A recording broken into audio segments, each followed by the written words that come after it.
So welcome back, and the Maynardville Open Air Festival is a go. Last night we had our first performance with the Cape Town Philharmonic Orchestra, and next week we have the Cape Town City Ballet doing Firebird and Les Sylphides.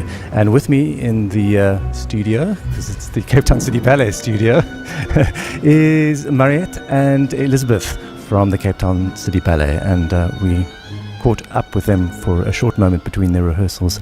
Hi, Mariette, how are you? I'm good, thanks. How are you? Good.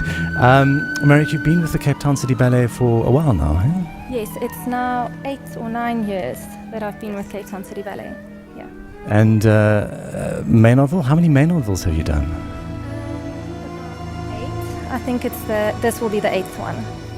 And tell us about Maynardville. What's your experience of it? Well, this will be my first time that I do the principal role at Maynardville, which I'm really excited about.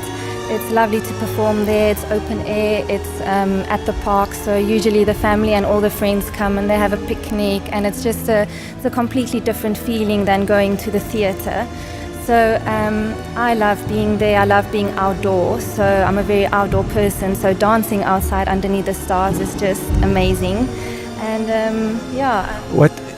It's an outdoor venue. There are oak trees. What happens if an acorn falls on your head?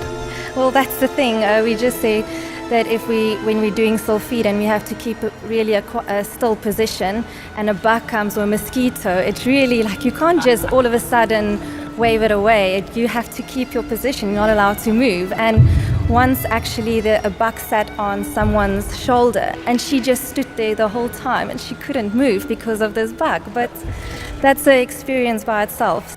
Maynardville is always a challenge because you don't have the enclosed feel of a studio or a theatre or an opera stage.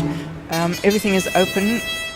The wind is a problem sometimes. You have leaves blowing down off the trees that you have to cope with. You may well slip, and you've got mosquitoes. You know, when we're doing Les Sylphides as well, and when the girls all stand there for 5 minutes without moving and they've got a mosquito in their ear, it's a little bit difficult. But we meet those challenges very well. But it is difficult for the dancers, but the setting is just unbelievable, so that's why we do it there. And Elizabeth, tell us about the Cape Town City Ballet. Well, we celebrated last year 20 years as the Cape Town City Ballet, but the company was actually started in 1934 by Dulcie Howes as the UCT Ballet Company. Then in 1963 it became the Cape Town Ballet Company with the Performing Arts Councils, but then when they were disbanded in 1994, 3 years later we became the Cape Town City Ballet. So it's a pretty old company. It's 83 years this year. Now, a lot of people think of Maynardville as synonymous with the Shakespeare, but in fact, the very first performance there was a ballet by Dulcie Howes. And just out of interest, which ballet was it? I'm afraid I haven't. I think it might have been. It wasn't Les Sylphides. It was. Was it really? It was Les Sylphides. History better than I do. Well, that's disgraceful. Yes, well, Les Sylphides has been around a long time as well, and this particular version that we do was choreographed by Cecily Robinson, adapted its original choreography. And but it's lasted through the years, and it's still one of the most beautiful classical ballets to put on at Maynardville, also because of the setting. Yeah, the setting is extraordinary with those trees. And look, I hope I got my history right. I hope it was Les Sylphides. We're going to do some underground work. Last week and I forgot. So there you are.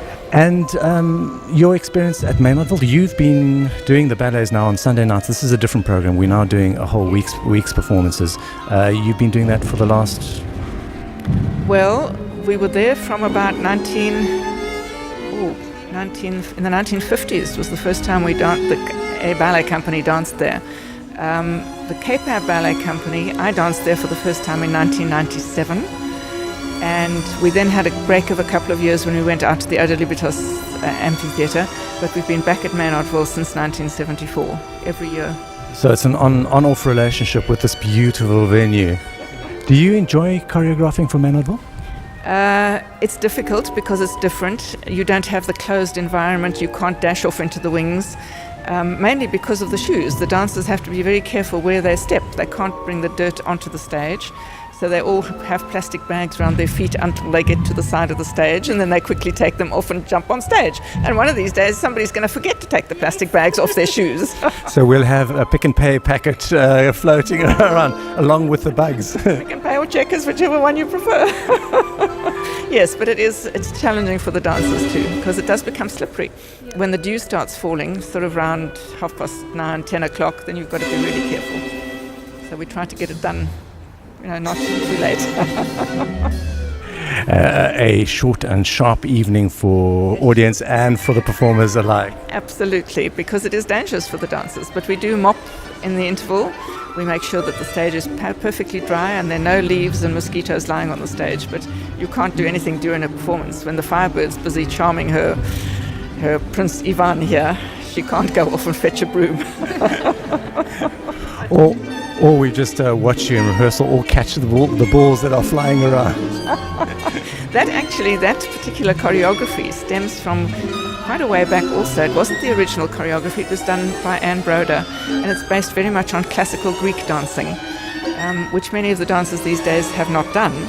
And instead of turning out, you turn in, but you've got to catch the ball at the same time and look up into the sky, and if there's a plane going past, it's a bit of a problem. So multitasking delight. I was one of the first Firebirds. Myself and Anne Layfield shared the leading role in 1974 when David Poole created the ballet. So I'm quite familiar with it. I did dance it until 1985. The last time I danced it I was 39, so I was still flittering around as a Firebird. Yes, it is a challenging role, but it is a lovely one to do. You can communicate with the audience, with your prince who saves you, or you save him with a feather. So yes, it is a lovely role to do. And it really is interesting to see how different casts these days interpret the role and how they bring a different spin to the ballet. But the ballet remains the same. The music is unchangeable, and it's difficult music to dance to because you have to keep finding the nuances that the choreography has been written on. But the setting also of Maynardville is just so exquisite in those trees and the starlight. And so I'm very privileged to be able to produce this ballet once again for Maynardville, and especially for the Maynardville Open Air Festival. I think it's going to be a hit. Maria, back to you. Your history as a dancer, where did you come from? Are you Cape Townian? No, actually I grew up in Pretoria and I went to Hoërskool Waterkloof where I took ballet as a subject. And then after that I joined Cape Town City Ballet and I've been with them up until now. So all the way from north. Well, I can't say welcome to Cape Town anymore because you've been here for so many years. And I'm sure the ballet audience really knows you well. Yes, I'm stepping into Prof's shoes, and for me it's a big privilege to be coached by Prof because it was choreographed on her. So she knows all the details, all the counts and the character. So every now and again I'm not really sure what to do, and then I'll ask, Prof, what did you do in your day? And she would tell me exactly what she was thinking when she did this role. So it's really helpful because it was choreographed on her. And it's really a big challenge. It's very tiring. It's a lot of jumps. You just, from the beginning when you go onto stage, it's just jumping and you have to flutter the whole time like Prof said, which is really, you don't stop. It's just this the whole time. Even if you have to stand on the side to catch your breath, you still have to keep going, which is a big challenge. Well, thank you very much, Elizabeth. Thank you very much, Mariette, and we'll see you out there next week. So that's Elizabeth and Mariette from the Cape Town City Ballet, and they will be performing Les Sylphides and Firebird. Mariette is performing the lead role in Firebird next week. And there is a special offer. So if you go on to CompuTicket, there's a 2 for the price of 1 on the Wednesday and Thursday night. So those are going like hotcakes. Go on now, book them, and we'll see you there next week.